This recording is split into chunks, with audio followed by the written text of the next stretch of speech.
subject, but I'm going to. Let's talk Michigan basketball. Let's do it. Program record in the first half, 69 points. They end up winning 121-78, and wow, they played unselfishly and great passing. 7 guys in double figures. 7 guys in double figures. 2 guys out with injuries who are going to be in the rotation. And Kaysen and Winters Grady. This team, I'm not going to get over my skis here, okay? So stop me if I do. But I'll tell you what, that front line is going to be a problem for Demara and Morris Johnson and Yaxel Lindenborg. They're going to be a problem for a lot of teams. They are. I mean, that is so nice to have those kind of bigs down there that are physical and rim protectors that they did not have last year. And Trey McKinney, I saw him play in high school a couple times in person, and he was bulkier in high school. Now he's trimmed down. He had 21 points last night. It was amazing. 7 of 10. And I asked Dusty in the postgame, the thing I've been worried about with this team before the season even started is that who is the backup point guard besides Elliot Cadeau. But Dusty's got that covered where you don't necessarily need a true point guard in some scenarios because there's so many good passers on this team. My God, the assist-to-turnover ratio was so good last night. And he had 29 assists and I think just 8 turnovers, which says a lot for Michigan. Yeah, that's a lot for me. That 8 turnovers, I mean, that plagued them all of last year. Oh, my God. And actually in a couple exhibition games. But but the only, not to nitpick, I mean, sometimes I look at perimeter D, there's lapses, and they're playing Oakland. And for Greg Campy, this is not probably his best team. But I don't really care because I know optically, I know what I see. And they're good. This is a deep team, and they've worked on some stuff just from the exhibition play. Now, if they had the 2 bigs against Cincinnati, they would have won that game. We're going to find out quickly. Wake Forest is not the best ACC team, and they're from the ACC. They play them at LCA, I think next week, a week from tonight, I think perhaps it is. And they got TCU on the road on November 14th. On the road, that's a challenge. We got Villanova coming to Chrysler in early December. There's going to be some challenges out there. We're going to find out how good they are. But I'm saying right now, this is a good basketball team. Well, you mentioned Campy and, not his best team that he's had, but you look at his schedule.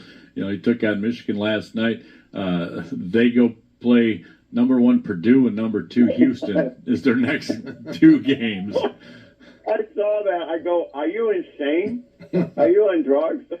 Well, it's that's how he funds the basketball program. Well, no, I understand that concept of paychecks and all that stuff, but and Greg Campy is a great coach, great human being, great for the game, great for the state of Michigan. They'll get better, and Michigan will get better. And the crowd, Dusty remarked about it, it was a significant upgrade from last year in the opener against Cleveland State. This crowd, well, the ticket sales were off the charts. This crowd is ready. It was packed last night, and they were into it. And this game was over with in the first 3 minutes. But they stayed engaged the whole game, and I'm just super excited. That's all I can say. It sounds like it, Tom. Yeah. Well, let's talk about the Big Ten. Who else in the Big Ten is Michigan going to be competing for that top spot? I thought, first of all, Michigan State, Tom Izzo never expected to be good, and then they ended up winning a Big Ten championship like last year. And so talk to Larry Lage, who covers both Michigan and Michigan State, Associated Press.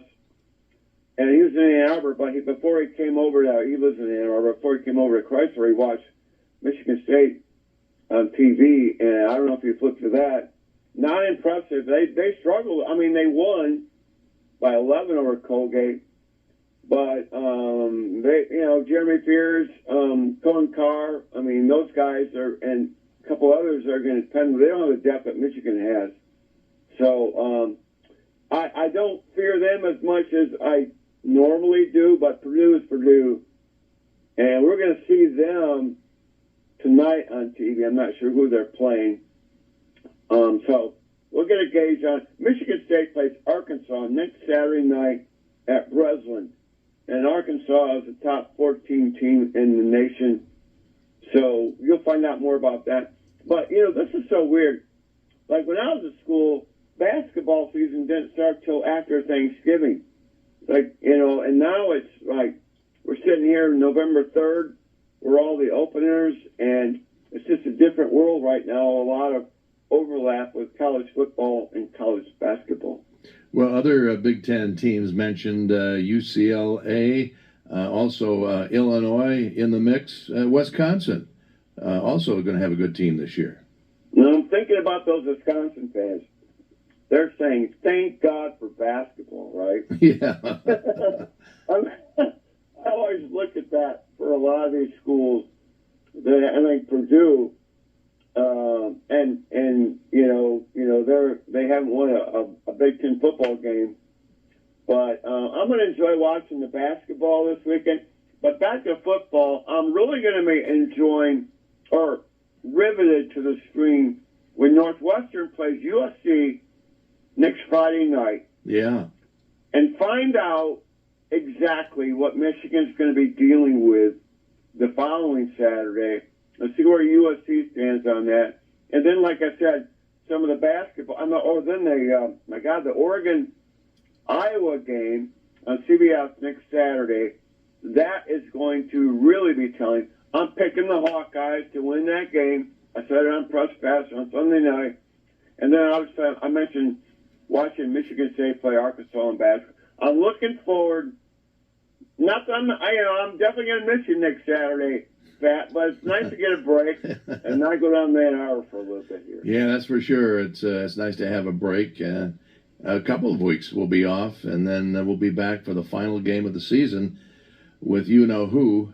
And I'm hoping that Michigan has got it cleaned up by then. Well, healthy. However they accomplish in the cleanup, it's nice to have your full arsenal. And the thing about Ohio State is, they look impressive on tape and everything. Their schedule has not been to Indiana's level. To me, Indiana is by far the best team in the country, let alone the Big Ten. And if it doesn't happen, it doesn't work out, then we're not down in Indy or Michigan in the Big Ten championship game. It will be interesting if it's Ohio State and Indiana. That is going to be one crazy game and telling of what's ahead of who might win the national championship. Yeah, well, they have Purdue, UCLA, Rutgers, and Michigan. So, they have a pretty good schedule there for themselves. Yeah. So I'm just enjoying being in my man cave the next few weeks. The weather's supposed to be bad next Saturday. Who cares? Yeah. It's kind of bye week, right? That's for sure. All right, Tom, we're up against the clock here, but want to remind folks that they can tune in to you anytime on your podcast. Yeah, if you could honor me, and I appreciate, go out to my YouTube channel, Tom's Take Community, all one word, subscribe. It's free. Also on my Facebook community page, go follow me there. I appreciate that. And then at Bluebelly Tom on TikTok, getting a lot of great following. We're going to have a ton of content. Got Richard Ralford, the former Wolverine, on the podcast. That'll be posted up later this afternoon. So if you like the Wolverines and if you like college football and college basketball, you need to come out and see what our content is. All right, Tom. Well, enjoy your weekend in your easy chair.